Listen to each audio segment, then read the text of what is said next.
Well, Reverend Dr. William J. Eisenman, after waiting for all the glitches to disappear, I finally watched Gary Null's War on Health.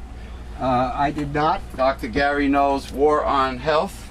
But when I went there later, all they were doing was checking the microphone and going through all this crap. I have no idea why the people that work for Gary Null, the camera people, the people in charge of you know, making the Gary Null films, documentaries, I don't know why they don't edit it. Now, they went from the very beginning, when the first person entered the room, to all the setup, checking the mics, and they waited for all the people to walk in, one after the other, the people that were, I suppose, were invited or had tickets to sit down and watch the premiere and listen to Gary Null's speech. Right from the very beginning, Gary Null did not walk up to the podium and the microphone until, I don't know, like 10 minutes, like a good portion of time into the video. Gary did not go up to the microphone until later. So I have no idea why they did not edit that segment of unnecessary, boring segment of people walking into the building and walking back and forth. What kind of morons are working for him? You edit that out. I would have edited it out. I have the software to do it. I would have edited it. Did you see the movie? Yes, I finally saw it. It was extremely impressive. It was hard-hitting.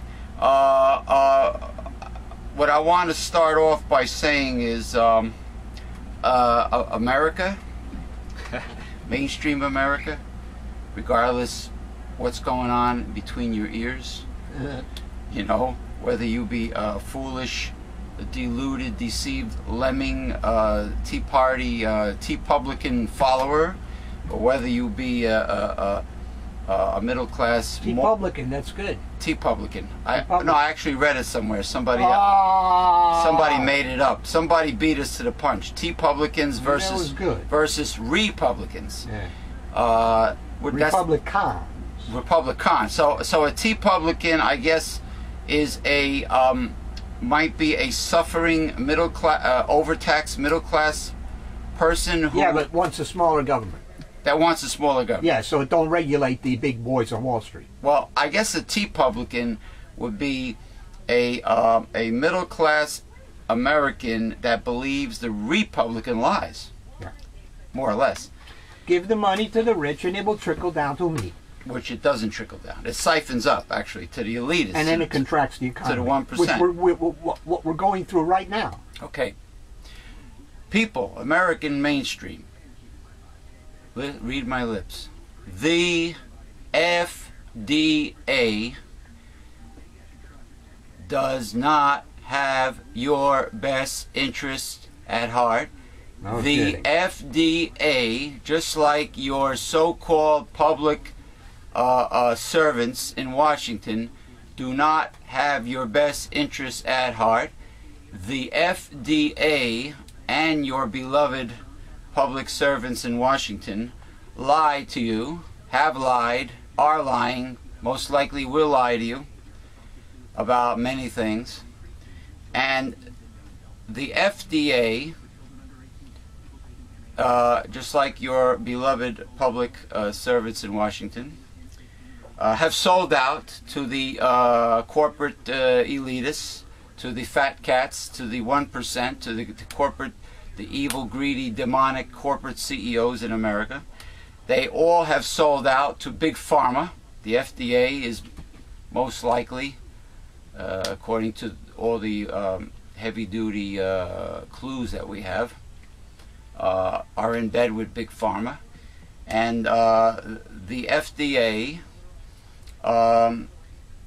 has their fascist stormtroopers out there that want to stop you, the American citizen, from drinking raw milk, from being able, I'll get to that, from being able to purchase at a low, reasonable, or discounted price a high-quality nutritional supplement that will, along with other nutritional supplements and proper eating and hopefully exercise, will maintain optimum health and long life, extend your longevity, so you will not, God willing, knock on wood, so you will not ever have to visit an allopathic drug-pushing medical doctor or a drug-pushing allopathic hospital.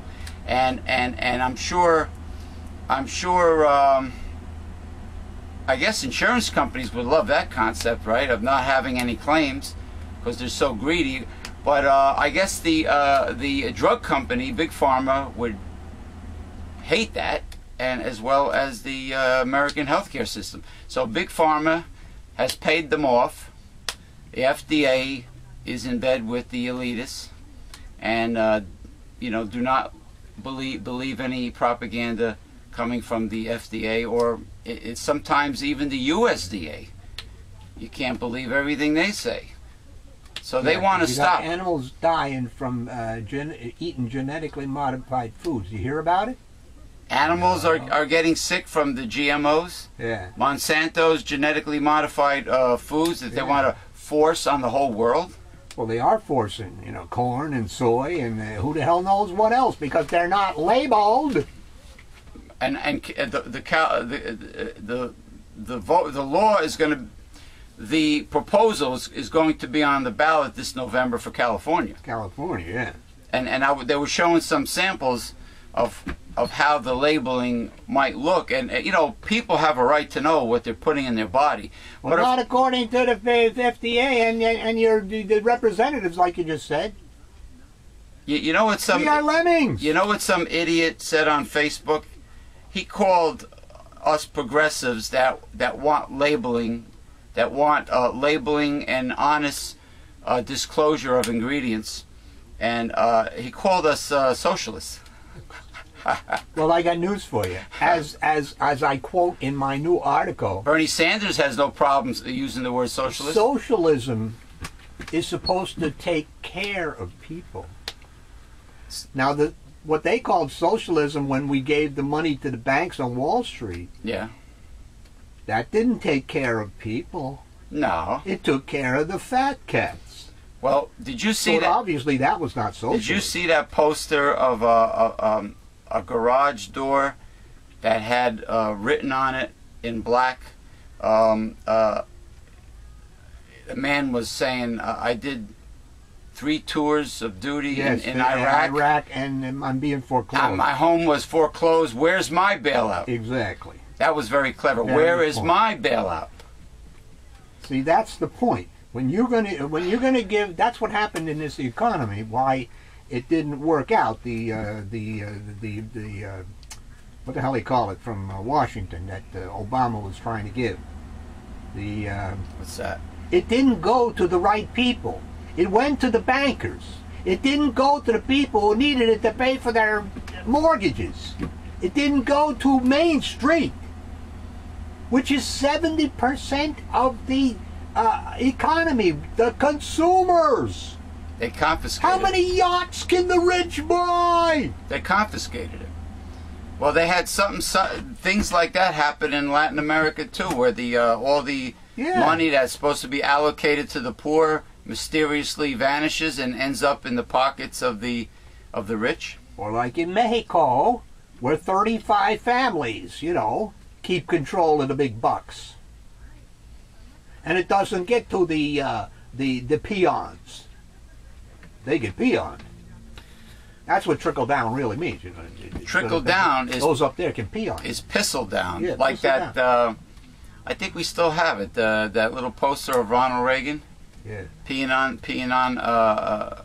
the flag shaped like the United States. Pissle down economics. These idiots out there, these lemmings, still believe in the trickle down bullshit. The trickle down Reaganomics was not meant to work. It's a lie. But the FDA, those scoundrels, have sold out, just like the politicians that you voted for. Unfortunately, many Democrats have sold their voters out as well. You know, when they run for office and they promise to fight and work hard for the little guy, and then when they get elected, they suddenly start voting like right-wing Republicans. Well, because they owe to the corporations. Right, the campaign funding. Now, Gary did mention do not vote for a Republican or a Democrat. We got to get hopefully one independent would be selected, and everybody who is going to vote independent will get behind that candidate, whether it be Rocky Anderson or whether it be Jill Stein, or William J. Eisenman, Yeah. who's running as a progressive I independent. believe there are 4 others too. Yeah, I mean, people need to get behind one independent.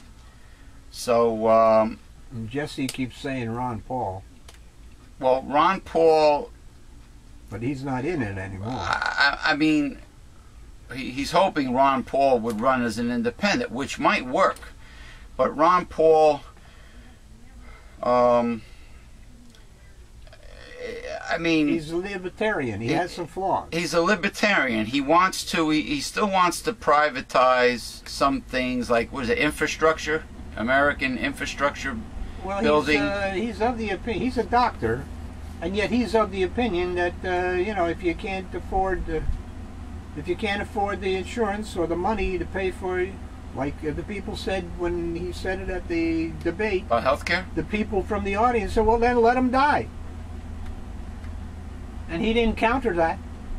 So obviously that's his belief. What state? If you was, ain't got the money, you ain't got the insurance.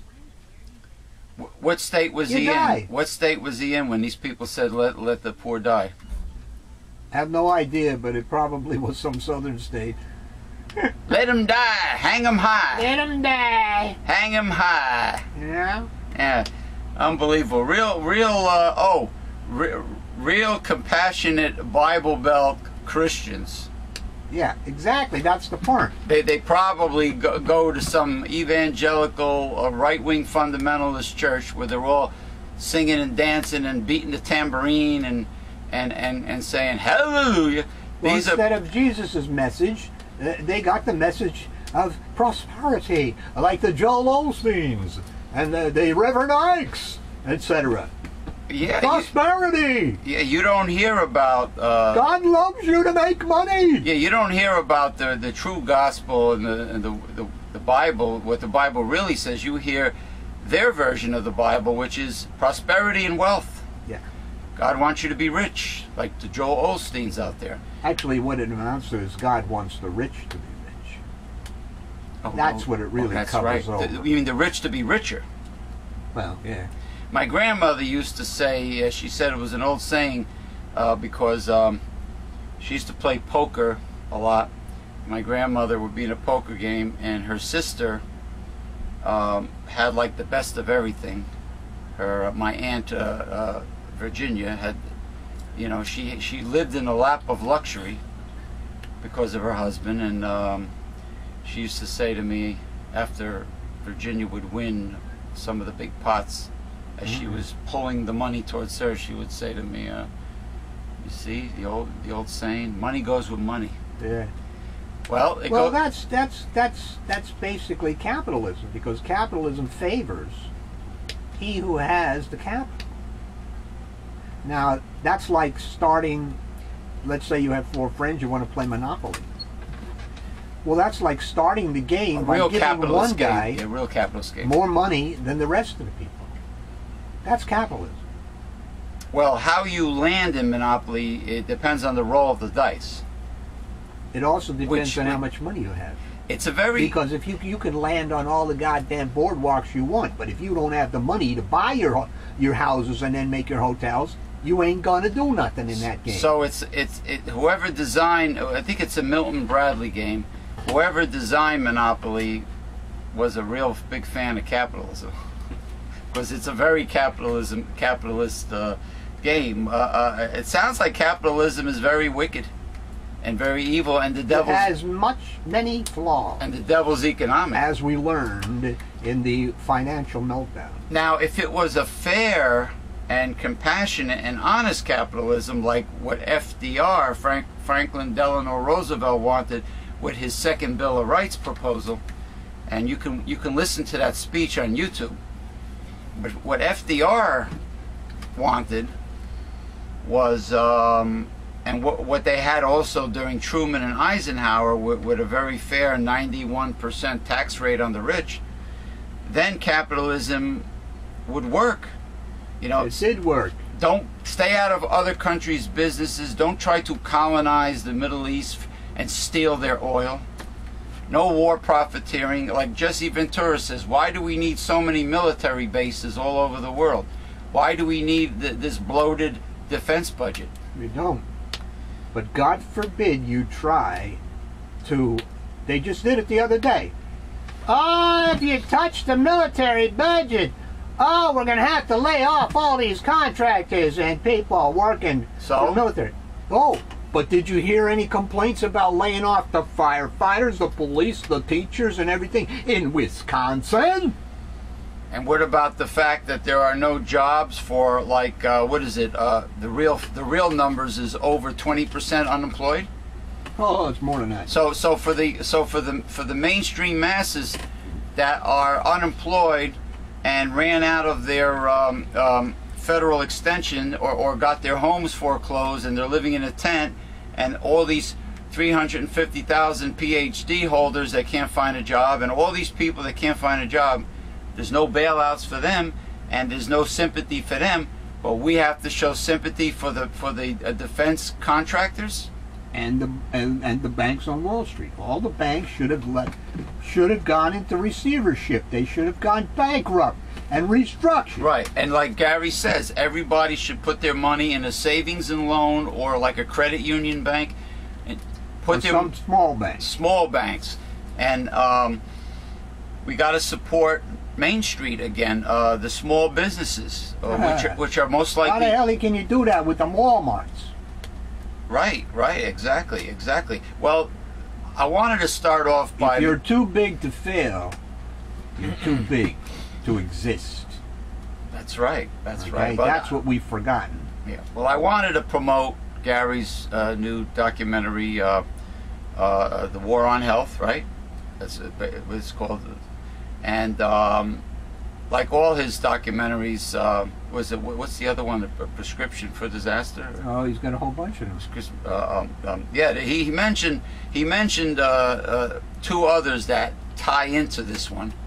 But all of Gary's documentaries are outstanding, and I salute Dr. Gary Null and the GaryNull.com and GaryNull.com and the very hard work. The very hard work with not too much sleep that Gary goes through to bring the real hard-hitting truth to the world about health and now politics.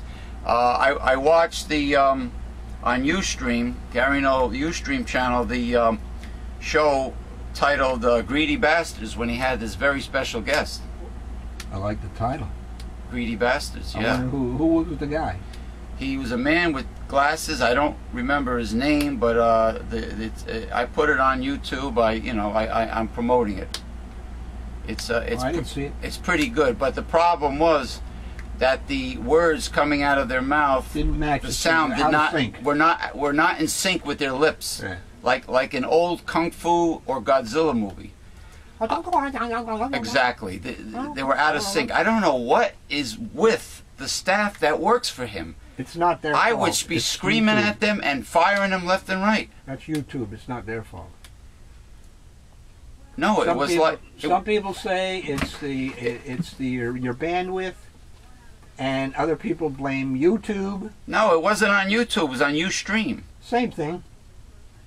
Same thing. So, in other words, it's the video. It's a defect in the video. Yeah. There's a time lapse of some sort. Yeah, because I used to have that problem with our shows, but it wasn't that bad. But then it disappeared. But there's all kinds of things that happen with the internet. I mean, once in a big while, I don't know if it's excess traffic because it's a holiday weekend, would say, But once in a while, I would have one of my video shows get all pixely and blurry, mysteriously. So maybe, I don't know, maybe it's just like when it's a holiday weekend and a lot of people are off. Maybe it's a lot of. No wonder you were able to see the show last night, because I assumed that there'd be a lot of people accessing the website, and you know there would be problems. It didn't work on Mozilla Firefox. I had to use Internet Explorer to watch the Gary Null movie. I had to watch IE on Internet Explorer. I wonder what that problem was. I don't know. It won't work on Firefox. That little circle that keeps on spinning, it went on forever. Loading supposedly with Firefox. So I have no idea. But anyway, I'm sorry. I didn't know we were on the air. Oh. Welcome to Progressive Discussions. I'm your host for Progressive Discussions, James P. Madonna, and I am here with my illustrious co-host and mentor, the Reverend Dr. William J. EISENMAN. How are you feeling today, sir? Not good. Your refrigerator... That's the problem. I have no stinking refrigerator. The temporary refrigerator... Also was broke. That somebody lent you, he brought it here and it doesn't work. So now you have two refrigerators. Two refrigerators, they don't work. That don't work. Very nice. Yeah. It's a good thing you have your one of our staff members from Brazil, Gilda. Good thing she lives very close by, and she is helping the Newsletter Censored Research Center out here, you know, in our dilemma. But isn't it funny how appliances, especially if they're American made, tend to die? This is a Sanyo. Tend to die. Well, how old was it? It was old, right? No, it's not that old. Well, you says that you never carry a refrigerator on its side. Yeah, don't lay it down. Don't lay it down. You can tilt it a little bit, but it's got to be standing up, or otherwise the oil gets in the compressor and then it's kaput. Okay. That's what I'm told. Is the same? I am not an expert. Do you think the same thing might on refrigeration? Do you think the same thing might apply to carrying an air conditioner? I believe so. So an air conditioner should be carried upright. It's like when I used to have my pet tortoise. They say never pick up a tortoise vertical. Always keep him. Speaking of tortoises, because they get scared when their legs are dangling and they pee. I've been looking for the last few days. I saw this news story a few days ago, but I saw nothing in the papers and etc. However, you just jogged my memory. Jarred it. In Austria, right? I believe the town is Klagenfurt or something. There's a zoo, and in this zoo, they have these giant turtles. Tortoises. Well, they call them turtles, but I guess they're called tortoises. Well, if they're gigantic. If they're terrestrial, are they Aldabra tortoises from the island of Seychelles? I have no idea. I don't think they were on dry land. Because they're tortoises. They're the second largest to the Galapagos tortoises. All right, well, they're on dry land. The Aldabra. But these tortoise, that's more than No, one. actually, they say tortoises. All right, these tortoises are 115 years old. Of course. They've been living together for 115 years. With no divorce. And now they hate each other. And they're biting each other and trying to kill each other. So having a marriage squabble after 115 years? Yes. I think that's a record. So now they have to keep them separated. They're not going to get him. Dr. Phil's not going to fly in and give him counseling. That's an idea.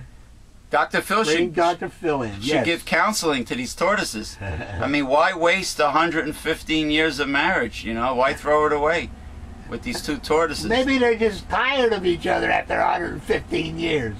Maybe one says to the other, "I'm sick of looking at your dried up prune-looking face." And but something's going on. Something's going on, man. Something's in the water or something. Well, you know how you could quickly tell a male from a female tortoise? The belly. The female wears a dress? No, the belly. Oh, you're going to turn them over? No, you just look at you. No, you don't have to. You just have to look like quick. Well, how are you going to look? What, are you going to go under it like a mechanic? I don't know. I believe. Excuse me, turtle. I got to go under you to see what's under your belly. I believe the belly of the turtle is called a plastron. I'm not sure. I could be mistaken. I know the thing is called a carapace. Carapace? Yeah. Carapace. The whole shell, you mean? The whole shell. Well, the belly of the male is, instead of being flat, it's convex. And the female belly is flat. So the male belly is curved inward. It's convex, which means the male gets behind the female doggy style, like most animals do. And that's how they have sex. They copulate. That's how the male can fit onto the round dome shell of the female tortoise, and that's one way. Another way is by the tail. There's two bony. There's a bony plate by the tail. The male tortoise has two long horns that separate, widely like this, and here's the tail. And the female has two short, stubby, looking like horns that are very close together and short, where the male is like longer and wider. That's how you tell male from female. Anyway, it is Saturday, June 16th, right? 2012. It is dry and breezy outside, but it is still warm. It's supposed to get warmer. This is me prop. It is an imported blackthorn shillelagh from Ireland, weapons grade, with metallic 4-leaf clovers for extra luck. I like to emphasize certain things and wave it around. It is not a mallet, like my friend Kelly Chen calls it. It is not a mallet. It is a shillelagh with a very old historical precedent story. Yeah, right, precedent. There's a lot of history behind it. Anyway, start with the articles. I just wanted to get it off my chest about the Gary Null video show, the brand new one, War on Health, and talk about the FDA. You think he might have it up there today? It was up there last night. Well, yeah, but that was the premiere. I'm saying, will it be there today, or maybe be archived? Or? Well, I sent you the link, right? Yeah, but I went there and all I saw was the crap going on, like you said, with the testing the microphone. Yeah, but people walking back and forth. Yeah, but you could fast the desk. I'm looking at the desk the podium. With nothing. With nothing. No, but you could fast. You could drag that little. Yeah, I know. That little ball. You could fast forward that. Oh. And then eventually it shows. I didn't know what it was. Because it was after the show. I don't know. I didn't go there at 7 o'clock. Listen. This was after 9 o'clock. I have no idea why they did not edit that out and start the video when Gary first walks up to the podium and starts speaking and says whatever he says. Good evening, everyone. Thank you for coming, blah, blah. Whatever he says at the beginning. That's where you start it. Yeah. You don't show all the unnecessary mumbo-jumbo. All right, go ahead. All right. The FDA does not have your best interests at heart. The FDA has sold out. Big Pharma, the United States has turned into a huge racket here. The FDA wants your heart to go bad so that the Big Pharma can sell you pills. Corruption. Yes, it's the part of the corporate plutocracy, and these idiots out there that vote Republican, these middle class idiots who want to make the government smaller so we can drown it in the bathtub, and then we'll have nobody to fight against the corruption of the big corporations. Because you as an individual aren't going to be able to do it. No. Who would you trust more, big government or big corporations to run the country? Aha. Think about it. Because in theory, at least, you are the government. Oh, really? Yeah. You mean we the people? We the people, yeah. We the suckers, you mean? That's what it turned out to be, because they bought everything. We let them buy everything. We let them get too big. It's our fault. We could have stopped this. People don't get involved. The town meetings should have standing room only with people outside waiting to get in. The protesting should have years ago. The problem is that they keep us like hamsters in the wheel. with our job, with surviving, with all the things we have to do in life. That's how they do it. And therefore, we ain't got time for politics. Yeah, they don't have time. They don't, you know, people tell me constantly, you know, I'm not interested in politics. You know, it's, you know, I'm not interested in, you know, it's like they want to live a life of partying all the time and pleasure and superficial things. This is what the average American wants. They don't want to get involved. I mean, didn't anybody protest or wonder what the hell are we doing in Iraq if Al Qaeda is not in Iraq, and there's no, and they found no weapons of mass destruction? Didn't anybody in America decide let's protest and you know, and question why are we there? No, because then the Republicans would call you unpatriotic.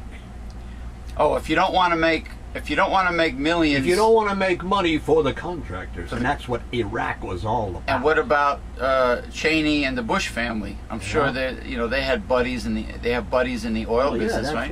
That's what they were doing. Contractors, the oil company. Cronyism, crony capitalism, war profiteering, crony war profiteering. War is a racket, as General Schmedley Butler has said many times. War is a racket. General Schmedley Butler of the past. Yes. Ask Dole Pineapple. Ask Chiquita Banana. How the military, the U.S. military, you know, made their positions in the Latin American countries very good. Well, I am sure that that Ayn Rand and J.P. Morgan would be very happy and proud today concerning what's going on in America. They love it. They love it. They love it. These two evil scumbags. And by the way, I know I say it all the time, middle class fools, lemmings, but it was Ronald Reagan that shifted the tax burden from the rich to the middle class back in the 1980s.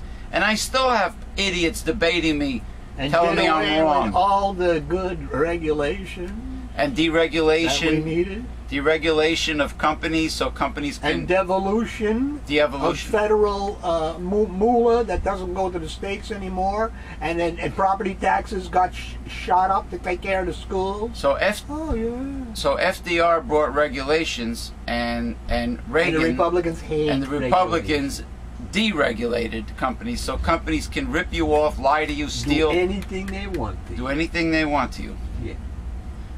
Try to give you slave wages. And then when they make the mistakes and they're going down the drain, they want you as a taxpayer to bail them out. Socialism. Welfare. Welfare for the corporation. This is fine. Well, you know what? But a little moolah for the little guy? God forbid.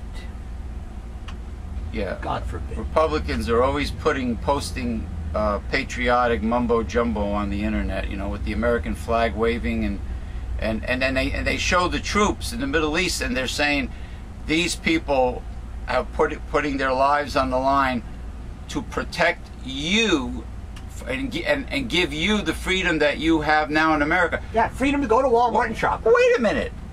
When concerning Iraq and Afghanistan, or even the Korean War or the Vietnam War, how is your freedom being jeopardized, in danger, and when has the borders... We have to fight them over there, so we don't have to fight them over here. Well, what over here? There is no over here. Our borders were never threatened in the United States.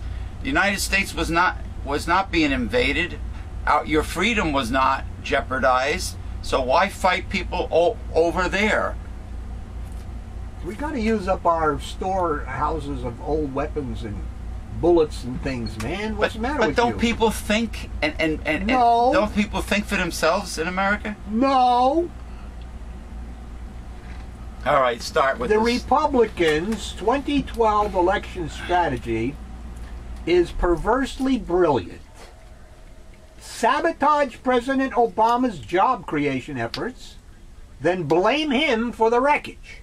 Blame him for G.W. Bush's 8 years of damage, right?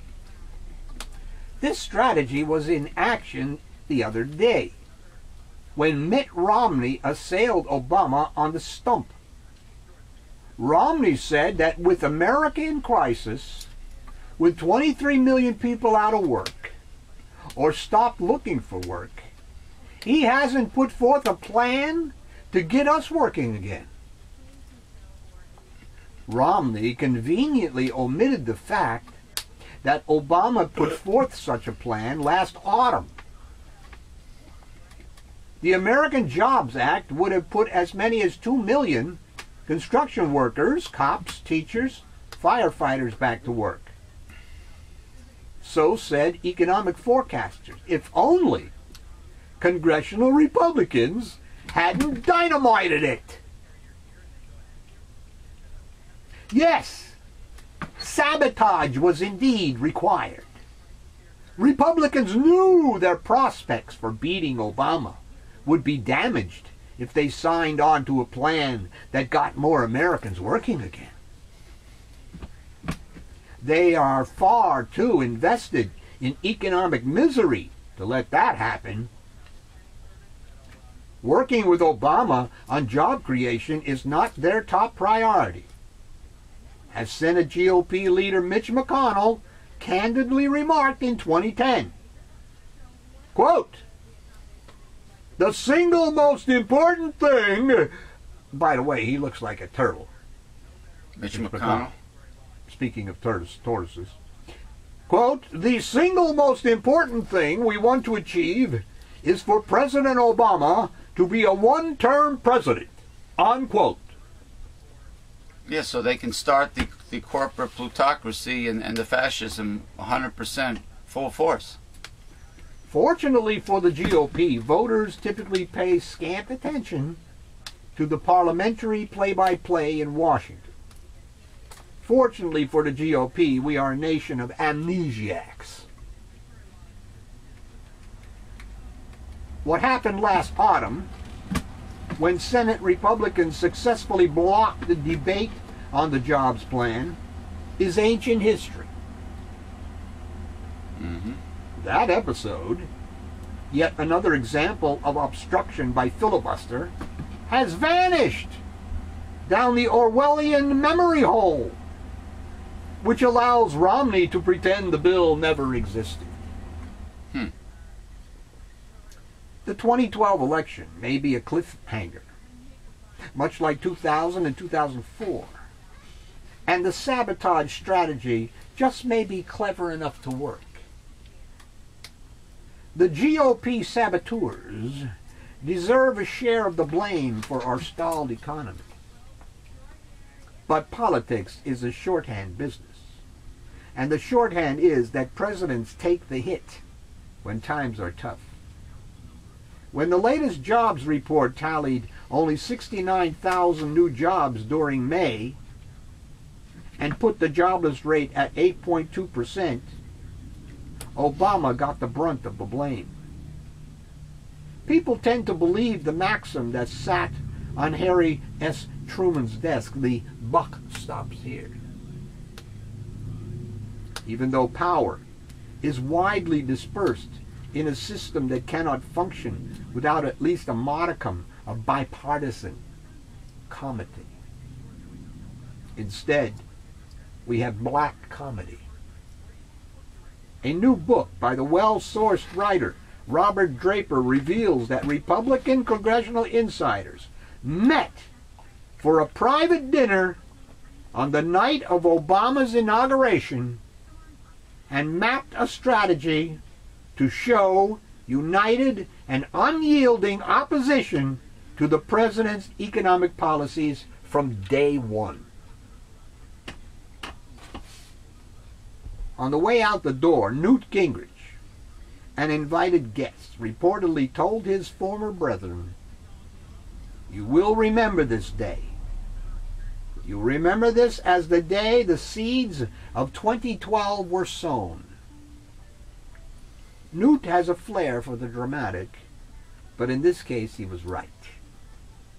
What's fascinating about Obama's sabotage jobs bill is that he tried to attract Republican support by packing it with Republican provisions. For instance, some GOP senators had come up with the idea of creating jobs, repairing America's decaying infrastructure through an independent, privately bankrolled fund. A good idea. But once Obama embraced it, the Republicans naturally thought it a bad one. So goodbye construction jobs. Goodbye also to the funds that would have saved the jobs of 30,000 teachers who have since been laid off by financially strapped states.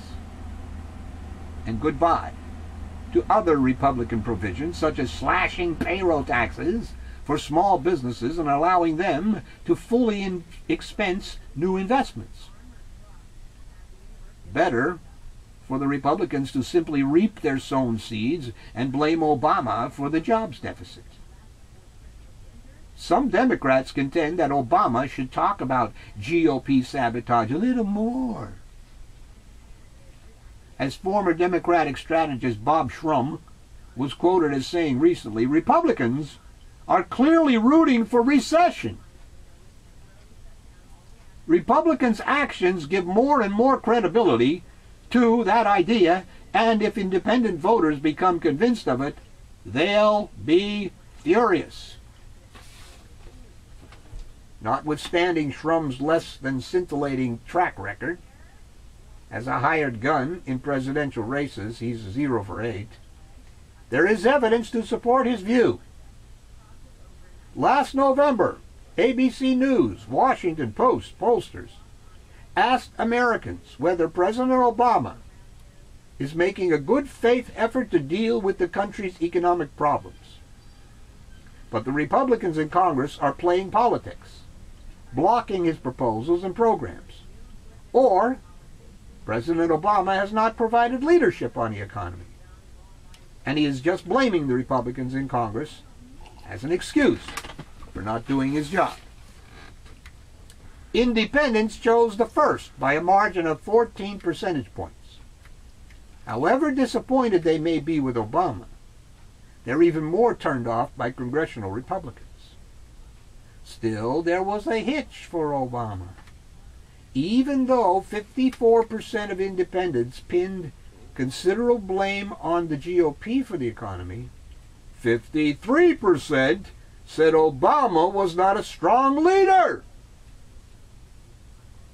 Apparently, they fault him for failing to bend the Republicans to his will. Again, it's the shorthand. Presidents are expected to get things done. But presidents also get the credit when things improve, which is why Obama might still prevail in November. He may be positioned to win swing states where the economy is on the mend. That's the case in Ohio, where the jobless rate is falling thanks to the resurgent auto and steel industries. In Colorado, where the November jobless rate is projected to be a full percentage point lower than the national average, and in Virginia, where it's down to 5.6%. Really? Obama leads in all 3 states. Romney needs all of them to win.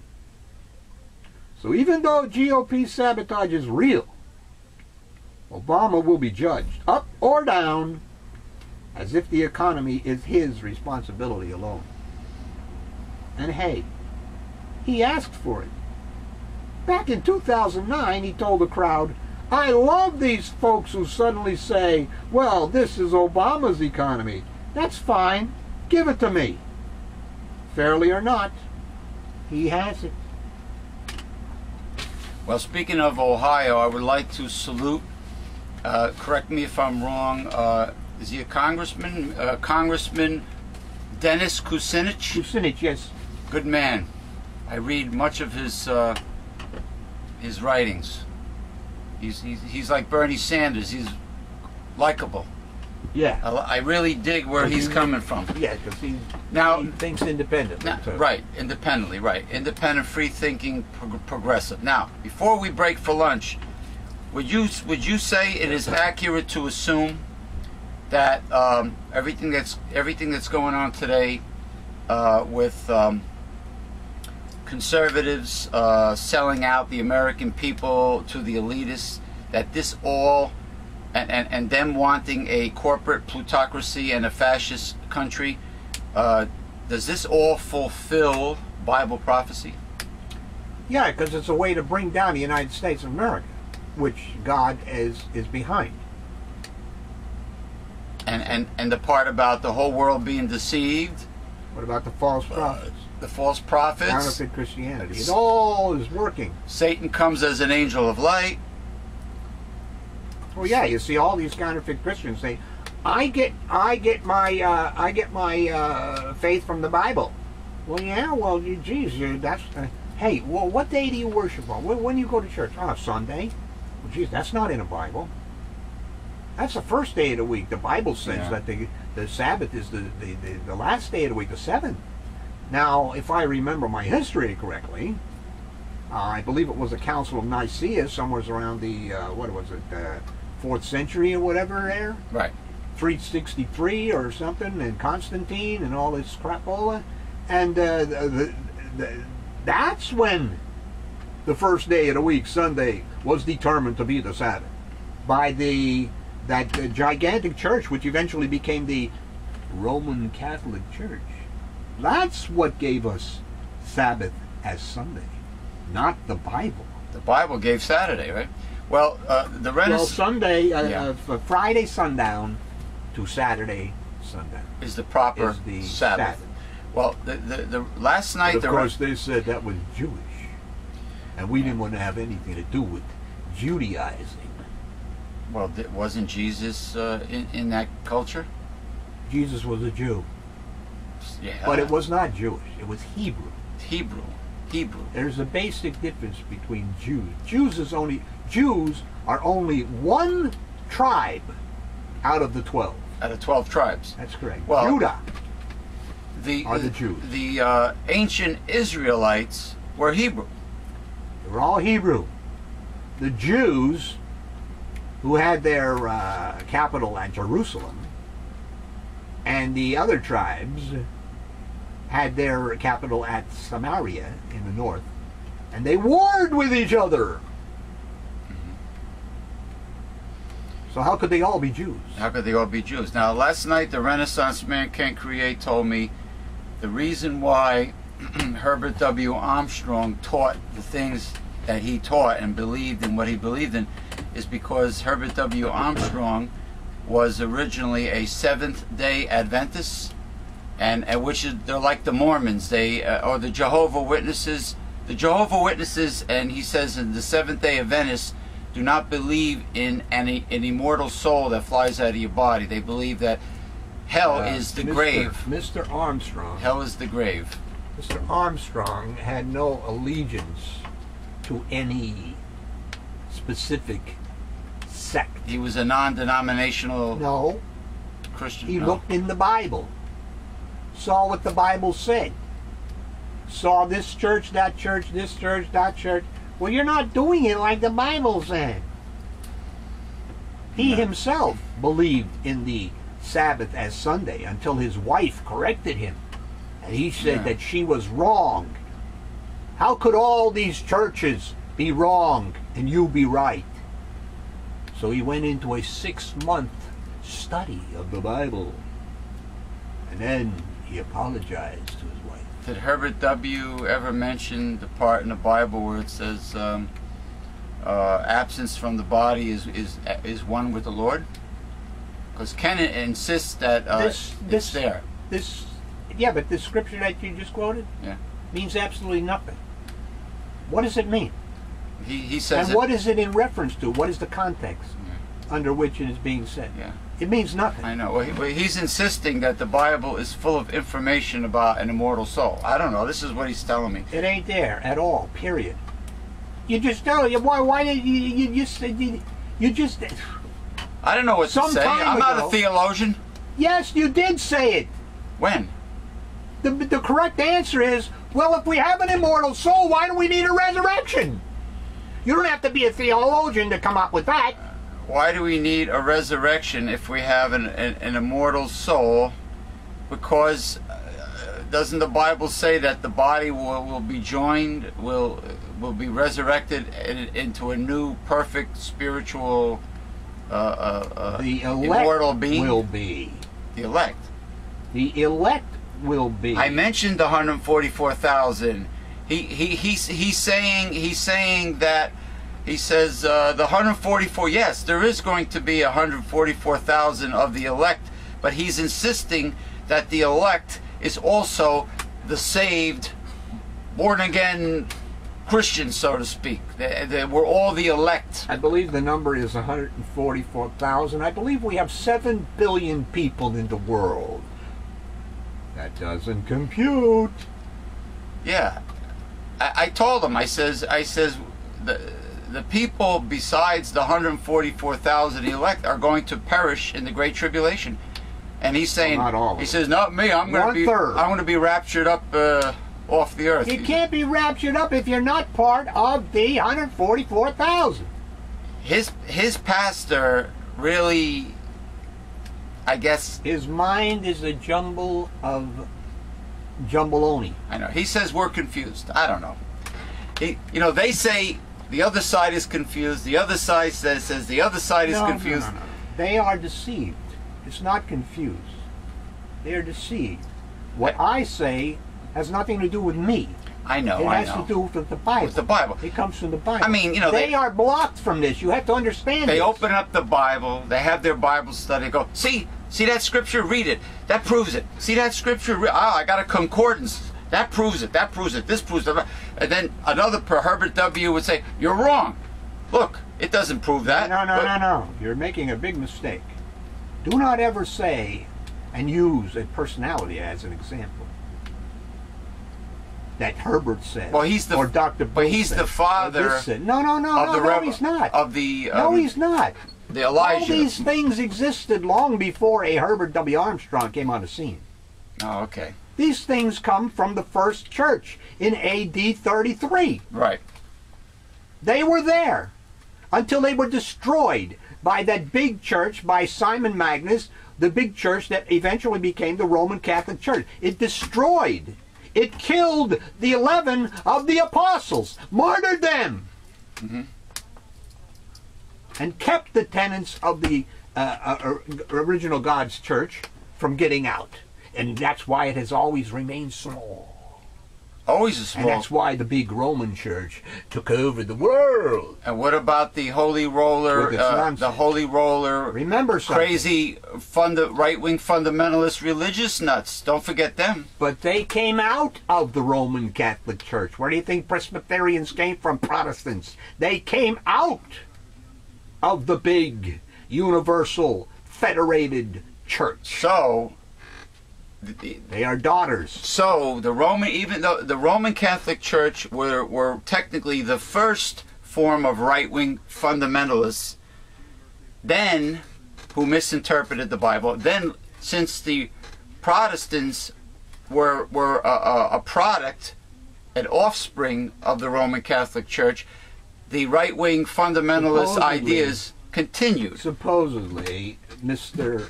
Martin Luther said, you know, there's 95 things that I come up here with that you, Roman Catholic Church, Mr. Popey, are wrong about.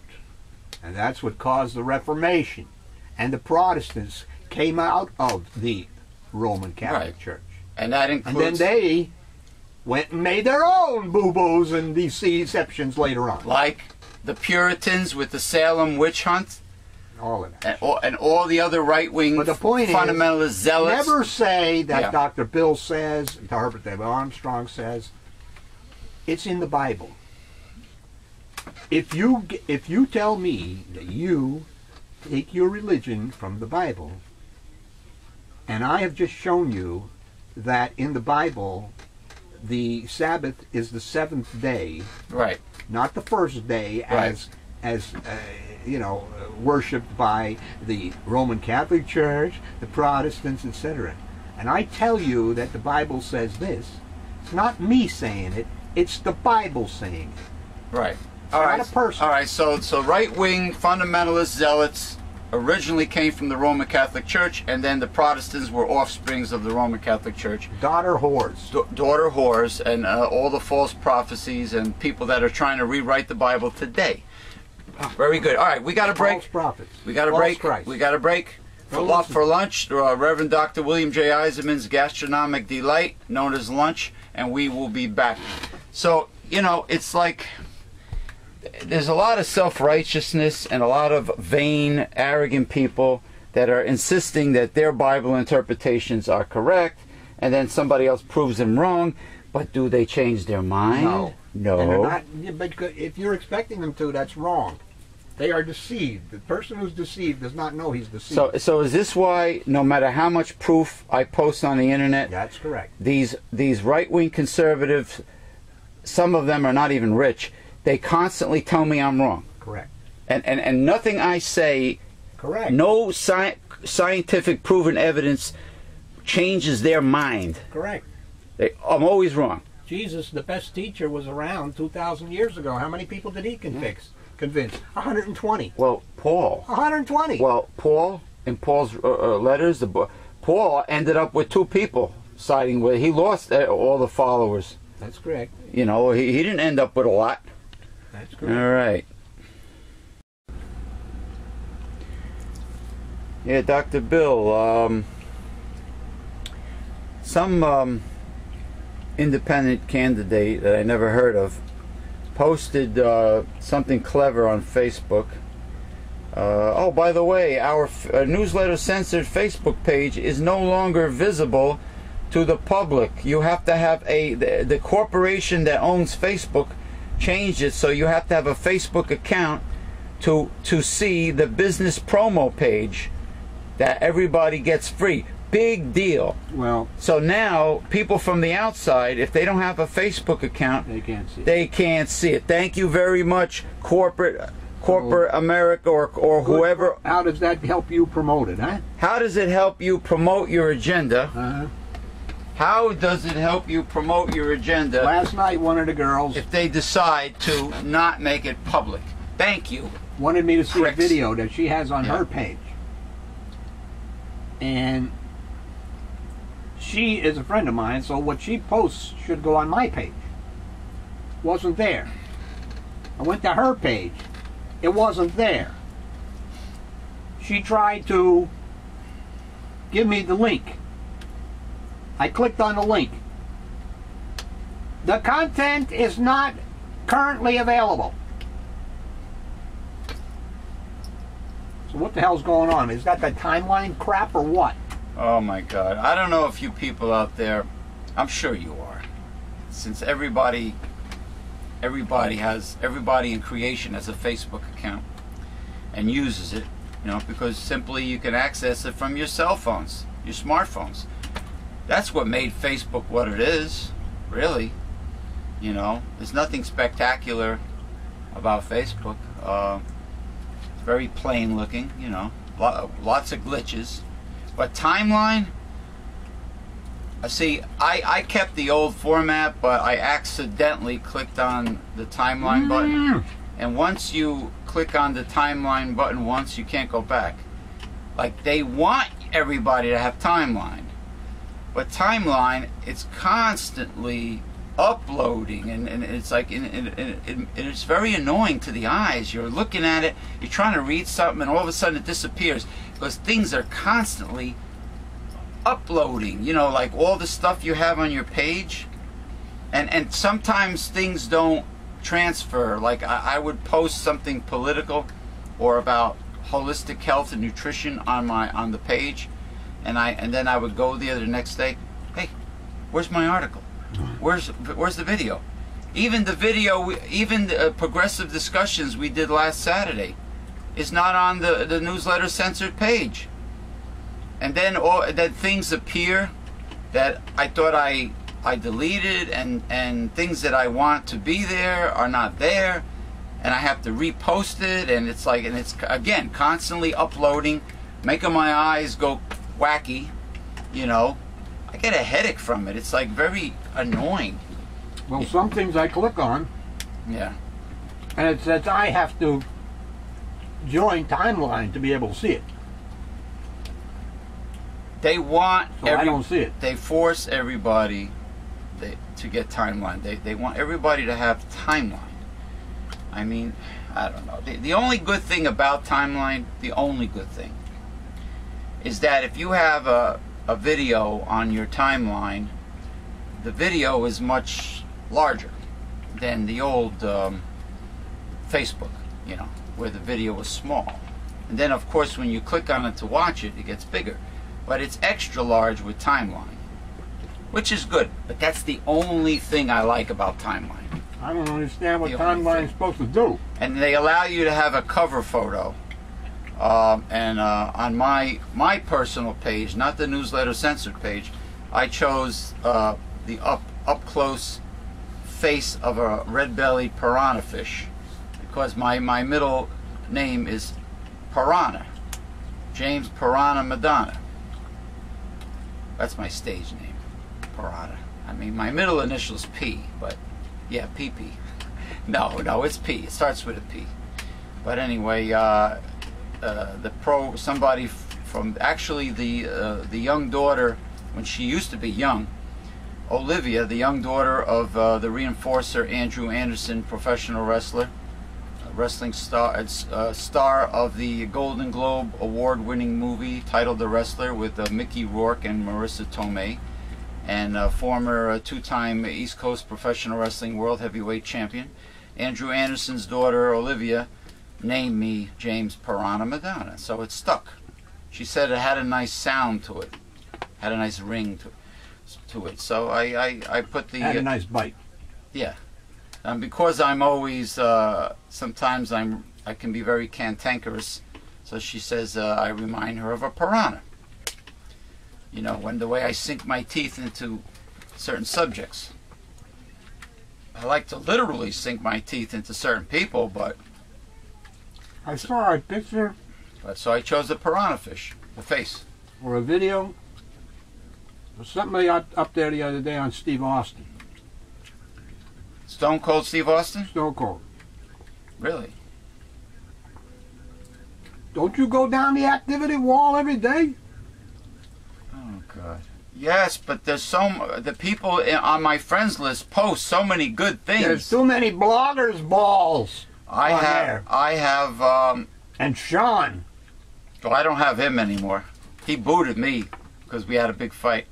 No, but I look for, I don't look for personal stuff that friends post. I look for important things from like Natural News, or from Dr. Julian Whitaker or Gary Null, or the organic farming industry. You know, I signed up with them.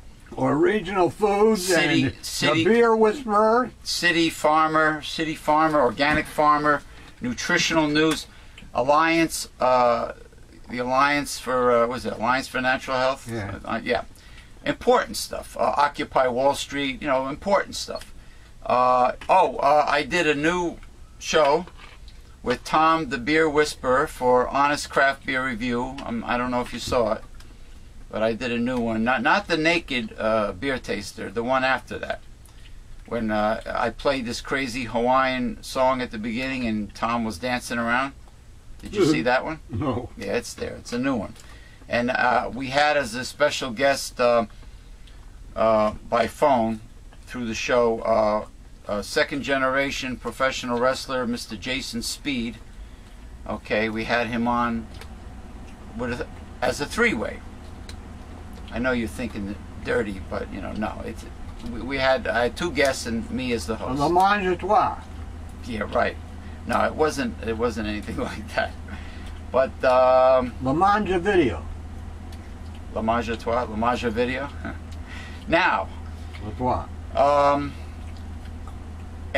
getting back to what I said before, an independent candidate that I never heard of before, he posted something that sounded very interesting. It was a way of putting people back to work that could not find a job, and it also would help to bring back local organic farming to America. And he suggested community farms where people that couldn't find a job could all work as community members on these organic community farms, and the food will be evenly distributed.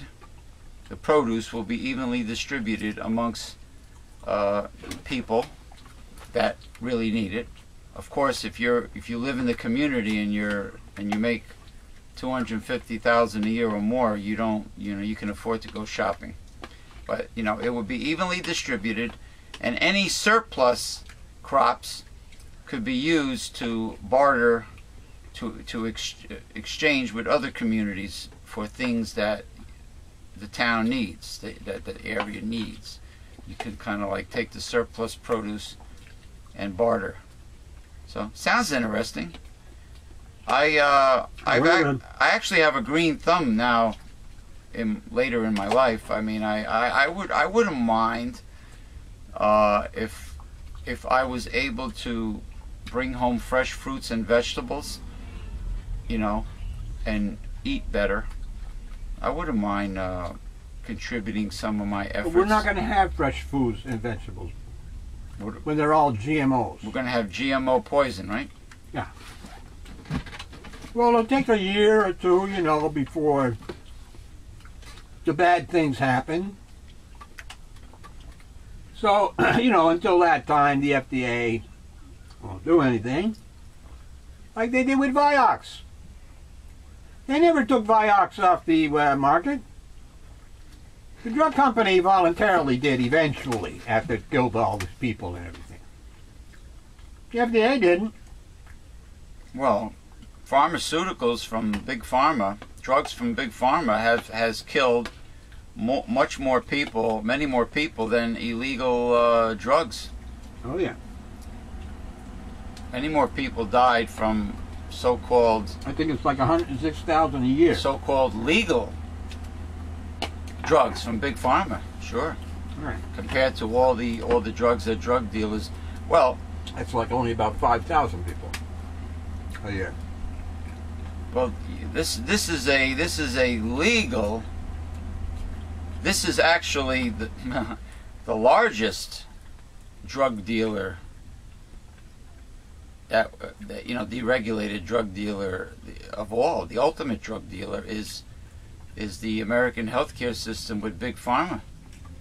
Well, when Mr. Bushy pushed his done Medicare Part D, excuse me, people, they made sure, Republicans made sure that Medicare would not be able to bargain with the big pharmaceutical companies to get the best price on the drugs. They'd have to pay top dollar. Top dollar. Yeah. It's like the same thing with Big Pharma when they sell drugs in other countries. They sell them cheaper than they sell them over here. Why people go over to Canada and get the same damn drug for half the price. And then what did we do over here? The Republicans and their Democrat ass kissers? Well, we got to make that illegal. We got to make that illegal because we got to make sure that the Big Pharma continues to get the best prices they can from Americans, not from Canadians. No, Americans or Uruguayans. Americans have the right to go over the border and buy their pharmaceuticals from Canada or Mexico if they're to save money. They might not be safe.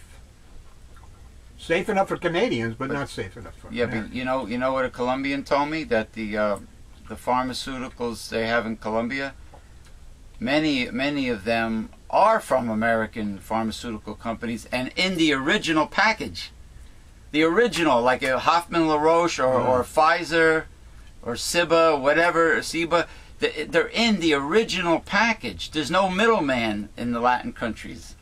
It's not like going to Walgreens and have the Walgreens label on your bottle of prescription. It's cheaper over there. And it's a hell of a lot cheaper. Mm-hmm. Hell, sometimes over the counter. But you're paying a tiny fraction of what you would pay in this country. I'm telling you, American capitalism is so corrupt, and it's a racket. It's to soak the American consumer. It's a racket. That's what our trade policies do also. That's right. That's right. You know, we the people are we the suckers, we the victims. You know, and with the tax burden being on the middle class and the rich not paying any taxes, and these people still debate me about the rich paying something like 40%. Why? Where are these people getting their information from? Well, I would avoid that question because it's spurious, and say, but that's not the issue, my friend. The issue is, for the last 32 years, the rich have been gotten a tax holiday. So any kind of increases that we give them are only getting a small percentage back that they have saved over these 32 years. So it's not a matter of how much they pay. Right. It's a matter of, it's still not enough. No, we don't have a spending problem. We have a lack of revenue problem, considering the rich have been on a holiday for over 30 years. They're not paying any taxes. This gentleman next to me, this is a self-portrait. We're a little behind time here. This is a self-portrait of the Reverend Dr. William J. EISENMAN, because the Reverend Dr. William J. EISENMAN is a fine watercolor and gouache, is that the way you pronounce it? Gouache artist. And this is his self-portrait. You can view the William J. EISENMAN collection by typing in Google the William J. EISENMAN collection. And you will see a video of most, but not all, of his paintings. And if you see something you like, send him an email. Go to newslettercensored.com, send him an email, and you can purchase his painting. You can gift for one of his paintings. The bidding starts at $500 each, and if you acquire one of his paintings, you will get an annual subscription to Newsletter Censored. So the bidding starts at $500 each, but you can work out a deal with him. And it's signed by William J. EISENMAN. Okay, beautiful paintings. Now, this is the foundation of our entire organization. Newsletter Censored, okay, contains the 5 taboos of American life, which is politics, religion, health, human sexuality, and child rearing. There is nothing out there like Newsletter Censored. Newsletter Censored is the type of information that most people are afraid to hear. Can you handle it? You need Newsletter Censored. We are living in the end times. You need Newsletter Censored to learn how to defeat a conservative. Okay, so go to newslettercensored.com and click on the printable order form, and with your gift to support this work, you will get your free annual subscription to Newsletter Censored. Newsletter Censored is the very best way to join our organization. It is the very best way to support our organization. It is the foundation of what we are all about here.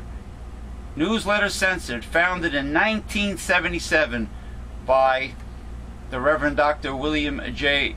EISENMAN. William J. EISENMAN, PhD, founded it, and it contains lots of information, more information than our websites or our talk shows. Get your free annual subscription with your gift to support this work today. Get it. This is the best way to join our organization. And if you go to newslettercensored.com, you will see Dr. Bill for President. He's running for a third time as a progressive independent, and he will teach you how to write in a candidate, and also the best way to get corruption out of politics is to get the money out of politics. And you will also, if you go to the Mega Life 21 hard-hitting progressive internet talk radio station, and you click on Cyber Church of God, you will see the videos. Well, they're on Google. You could Google it. Censored on Demand Archive Classics. Okay, Censored on Demand Archive Classics, and the God Project on Demand also. and you will see and hear on video all of the past readings of Censored and the God Project by the Reverend Dr. William J. EISENMAN, and you could watch them and listen to them as often as you like. You can pause it. You never miss anything with Newsletter Censored. It's all there. Just Google it and it should come up. Megalife 21, newslettercensored.com, Censored Archive Classics, Censored on Demand, God Project on Demand. It's all there. Just simply Google it. It's great to have your whole organization within, you know, just typing just a few words on Google, and it just comes right up on the first page. So it's a lot better than giving people business cards and flyers, because people lose them. You know, you just tell people, just Google it. Google the name. It'll all come up. Anyway, continue with the articles. I know we were bantering back and forth about many very, very important subjects, and we just ran out of time when it comes to reading articles, so let's just get through it. They live on your skin, up in your nose, Yeah? in your gut. Oh, wow. Enough bacteria, fungi, and other microbes that collected together could weigh amazingly a few pounds. Yeah, I love mushrooms. I'm a fun guy. Now scientists have mapped just which critters normally live in or on us and where, calculating that healthy people can share their bodies with more than 10,000 species of microbes. Don't say ugh just yet. Many of them are beneficial, like probiotics. Many of these organisms work to keep humans healthy. And results reported Wednesday from the government's Human Biome Project define what is normal in this mysterious netherworld. One surprise, it turns out, that nearly everybody harbors low levels of some harmful types of bacteria, pathogens that are known for causing specific infections. But when a person is healthy, like the 242 U.S. adults who volunteered to be tested for the project, those bugs simply quietly coexist with benign or helpful microbes, perhaps kept in check by them. Already the findings are reshaping scientists' views of how people stay healthy or not. This is a whole new way of looking at human biology and human disease, and it's awe-inspiring. These bacteria are not passengers. They are metabolically active. As a community, we now have to reckon with them, like we have to reckon with the ecosystem in a forest or a body of water. Scientists have long known that the human body coexists with trillions of individual germs, what they call the microbiome. Until now, they've mostly studied those that cause disease. But no one knew all the types of microbes that live in healthy people, or where and what they do. Some 200 scientists from nearly 80 research institutions worked together for 5 years on this first ever census to begin answering those questions by unraveling the DNA of these microbes, with some of the main methods used to decode human genetics. The results were published on Wednesday in a series of reports in the journals Nature and the Public Library of Science. Interesting. Well, if people under a microscope really knew what was on them, and even on their pillows, you know, the dust mites. The dust mites are very primitive looking.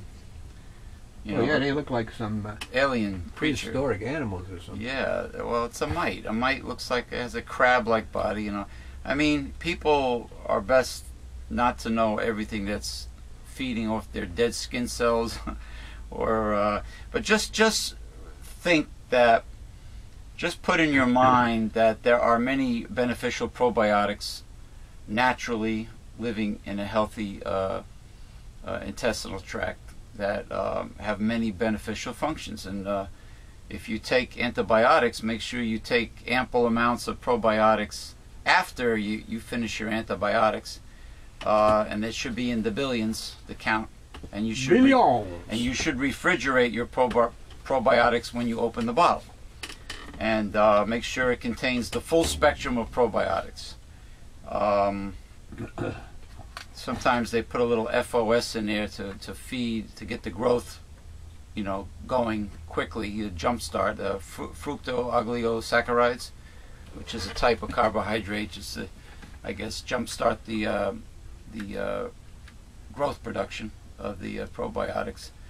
But I want to start taking stinging nettles extract. It's very, very good for men, and it has so many functions, so many beneficial functions. You know, you mentioned the lowering dihydrotestosterone, because it and not bringing up the estrogen levels. So it's a better choice than saw palmetto berry. Yeah. Stinging nettles. It's good for allergies. It's good for many things. I believe I read it's also good for bladder infections, urinary tract infections, and yeah, stinging nettles. Try to get a standardized extract in a capsule. I've been ordering, to save money, I've been ordering from SwansonVitamins.com. Anyway, continue.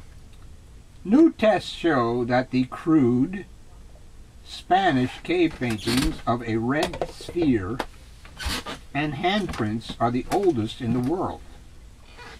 So ancient, they may have been made by Neanderthals. Not Cro-Magnons, rather than modern man. Researchers found that one of the paintings in the 11 caves is about 40,800 years old. That makes them older than the more famous paintings in France's Chauvet cave by thousands of years. Scientists dated the Spanish cave paintings by measuring the decay of uranium atoms instead of the traditional carbon dating, according to a report released on Thursday by the journal Science. The paintings were first discovered in the 1870s. The oldest of the paintings is a red sphere from a cave called El Castillo, about 25 outline handprints. Does that mean the castle in English? Yeah. In another cave are at least 37,300 years old. Slightly younger paintings include horses. Cave paintings are one of the most exquisite examples of human symbolic behavior, said study co-author João Zilhaio, an anthropologist at the University of Barcelona. And that is what makes us human. Interesting.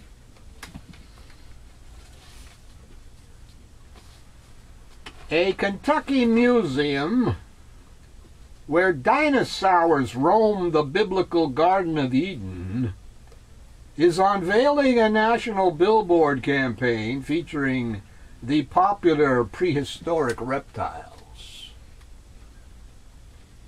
The cartoon billboards for the Creation Museum are appearing in 25 states and feature colorful dinosaurs drawn in a vintage comic book style. Okay. The popular attraction in northern Kentucky that opened in 2007 has drawn controversy and thousands of visitors with exhibits that challenge evolution and present the Old Testament's creation story. See, here's another counterfeit Christian deception. wherein they will say, well, the earth is only 6,000 years old. Mm-hmm. When that is not true. The Bible doesn't say that. The Bible doesn't say how old the earth is, but it was created at the same time as the universe, according to Job. Yet the Bible states that, yeah, 6,000 years ago, God had to resurface the, resurface the face of the earth, because the devil and his 1/3 of the angels, the minions, sort of destroyed it, put it into tohu and bohu, the chaos and void. That's what happened 6,000 years ago. Not that the earth was created 6,000 years ago. Which people... Yeah, right. When it's quite obvious in Psalm 104:30 that it says just the opposite. And this goes back to your scripture that was quoted before about the absence from the body is one with God. Present with the Lord. With God, or something. You know, taking one scripture and it's saying that it means this, that, and the other thing. When you study the Bible, you study every scripture on every subject. You know, you pick a subject and then you study every scripture on that subject to get the full meanings, not just one scripture. Because there is a fraudulent scripture in the Bible. The one that seems to point to a Trinity, which was put in there by a monk. I believe it was in the 4th century, I'm not sure. Somewhere around there. Dinosaurs are at the center of the campaign because they get the public's attention. People love dinosaurs. Yeah, because they're not alive chasing your ass today. Whenever a dinosaur exhibit comes to town, people are fascinated. I'm sure they'll love us too, as a snack. The high-tech museum near Cincinnati uses anti-matronic dinosaurs to teach that God created the giant reptiles in a matter of days, along with all other living things, a few thousand years ago. Paleontologists say fossil evidence shows dinosaurs were present on Earth tens of millions of years ago. Did you say Sarah Palin? Palin was talking about dinosaurs? Paleontologists! Oh, paleontologists. I know, I'm only kidding. Well before humans arrived. If you talk about Sarah Palin, I'll have to get the slide whistle out.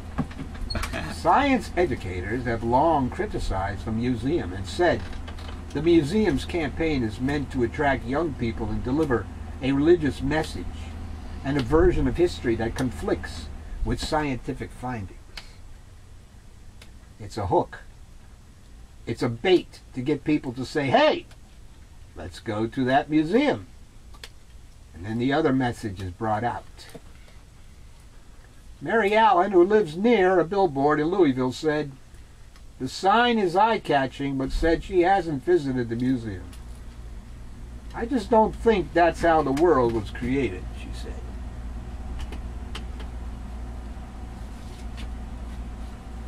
Now, that's just another one of your examples of the deceived trying to foist their ideas, their deceptions upon you. And other people who are not as intelligent. Yeah, force them, like the Spanish Inquisition with the Catholic Church. Like the Catholic Church. Force conversion by the sword. Yeah. You know, and of course they stole everything from Native Americans, you know, and stole everything from them. Their culture, their language, their religion, their gold. And there was always a representative of the Catholic Church with the Spanish conquistadors. There was always somebody. Yes, because they did the The Catholic Church said who should die, and they did the killing. Just like in the old days with the Inquisitions and the Crusades. And how many people, roughly, in the history of 50 million at least were killed in the history of the Roman Catholic Church? Correct. Were martyred or executed or whatever. Right. And that's not counting the cats that were killed because they thought they were demons. Yeah, the cats. Yes, that's terrible. Was like God Yeah, knows. they put them in like a net and held them over a fire or something. Something like that. Because they felt that cats were demonic. Black ones, yeah. Witches, familiars, poor cats. Of course, there was no such thing as witches. Well, I mean, a Wiccan, but that's not a supernatural thing. No, there are No. witches Yeah. and warlocks, but you know, what about the freedom to practice whatever religion you want to practice? I know many, you know, I know Hindus and Buddhists and even Muslims who are very, very nice people. They're nicer to me than any so-called Christians I know in the United States. The thing about religion, Very, very nice people. Very caring, compassionate, generous. You know. the thing about religions is Thessalonians 2, 5:21. Prove all things. Hold fast that which is good. Prove it. Prove it. Don't waste your life on something that isn't proven. That's why not one penny of taxpayers' money should be spent on faith-based initiatives on anyone's religion, like the right-wing fundamentalists, because no one has yet to prove that their God exists. But they want to combine church and state, the Republicans. Yeah. They want to, and of course they're racist. They hate, you know, women are second-class or maybe third-class citizens to them. They hate gays. You know, if you're different from them, they don't like you. So they're racist, and they talk about money all the time. Everything has to do with profit. You know, getting back to the United States healthcare system, healthcare should be like it was in the days of, you know, Hippocrates, you know, the Hippocratic Oath. It should not be a greedy profit-making industry. You should not combine greedy American capitalism with healthcare, with being a doctor. The poor should not have to pay out of pocket for absolutely everything, and including a good education. But they want to privatize everything, Republicans, even the schools. That's correct.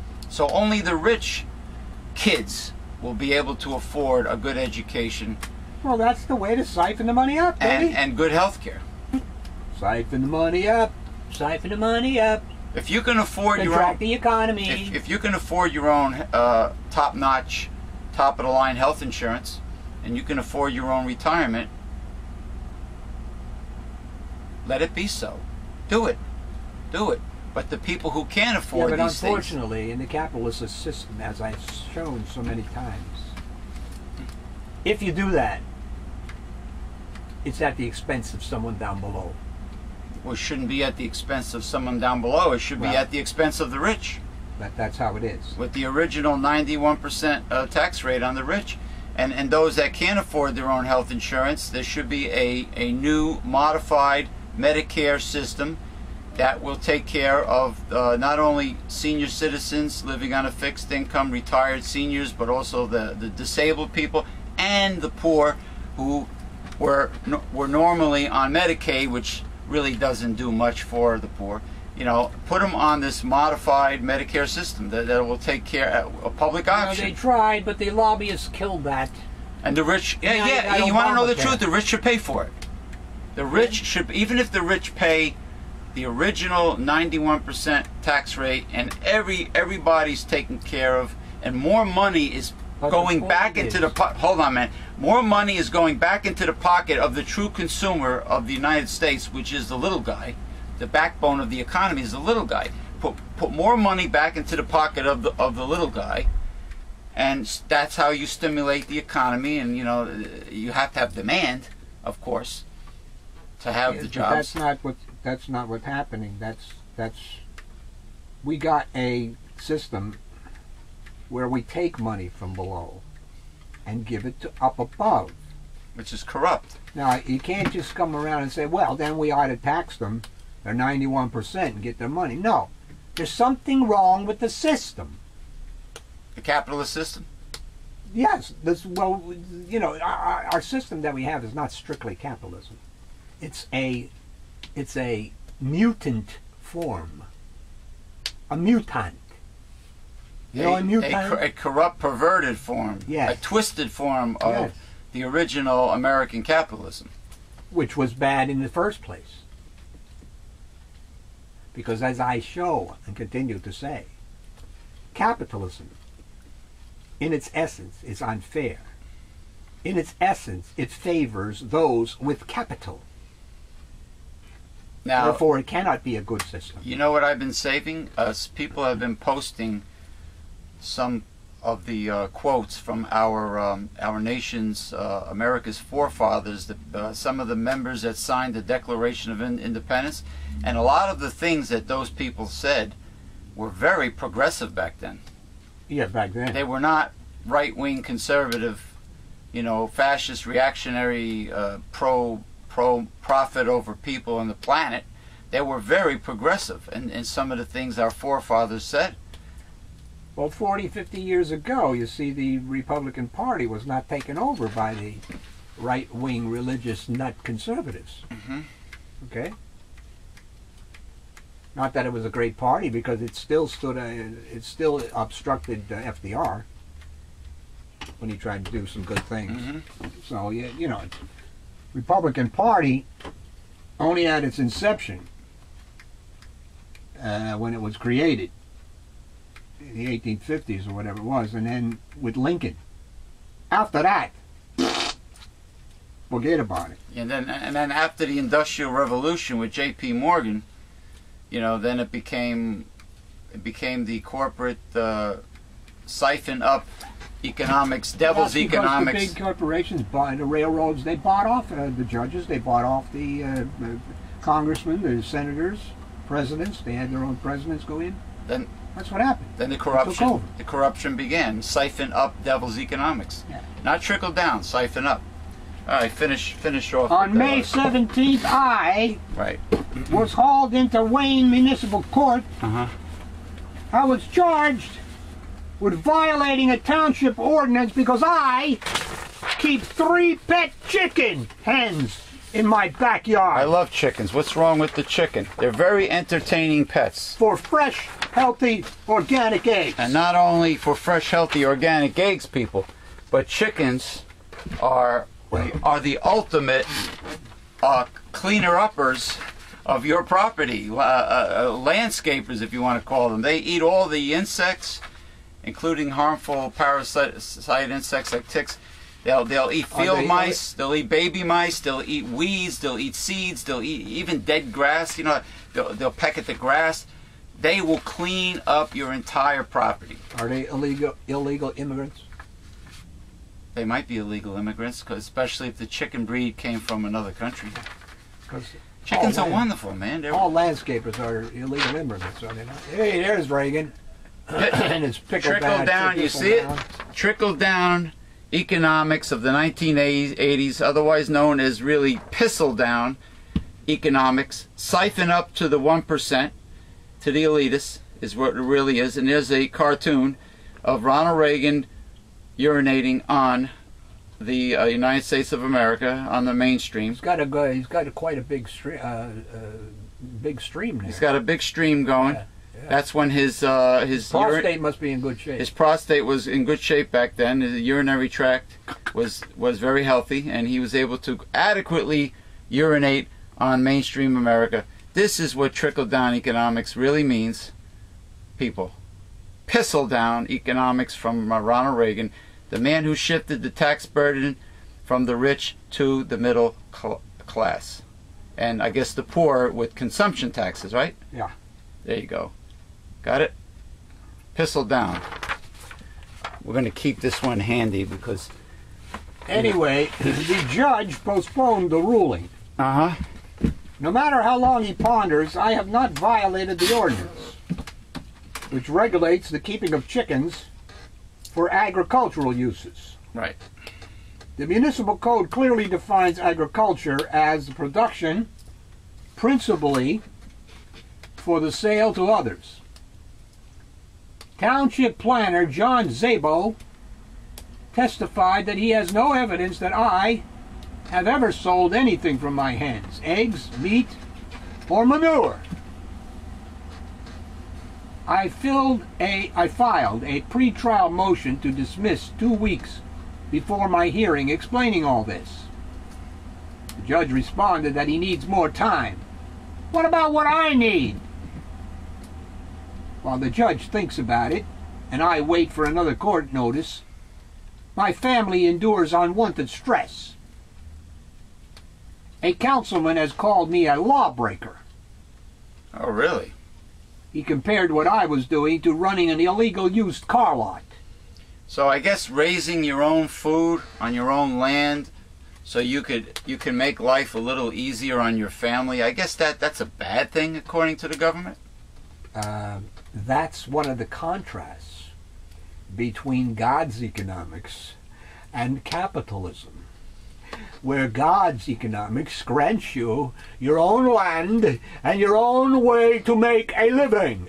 Independence, freedom. Freedom.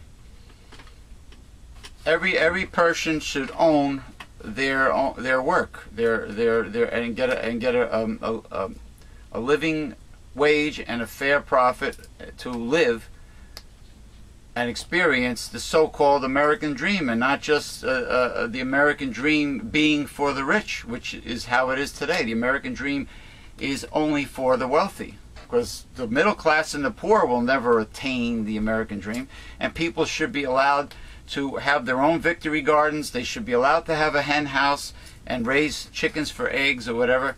I think it's a wonderful thing, the whole concept of the victory garden and community farms, organic though, and people having vegetables and herbs on their own property, like I do.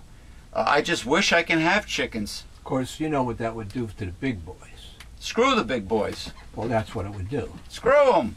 And they wouldn't like that. They're screwing us. But that's okay. To screw us. In the American capitalistic mutant system, that's okay. You saw what Wall Street did. Well, by the way, the Goldman Sachs boys were never arrested, right? By the way, that's the title of my new article. Screwed. Screwed. Well, you did one called Screwed and Deceived years ago. That one wasn't about Wall Street. No, it wasn't. We didn't have the Wall Street situation back then. But it's funny how Obama hired a former General Electric CEO and also a Monsanto boy, a former Monsanto executive. Michael Taylor. And gave him government. Jeffrey Immelt. And gave them director. Larry Summers. So Robert Rubin.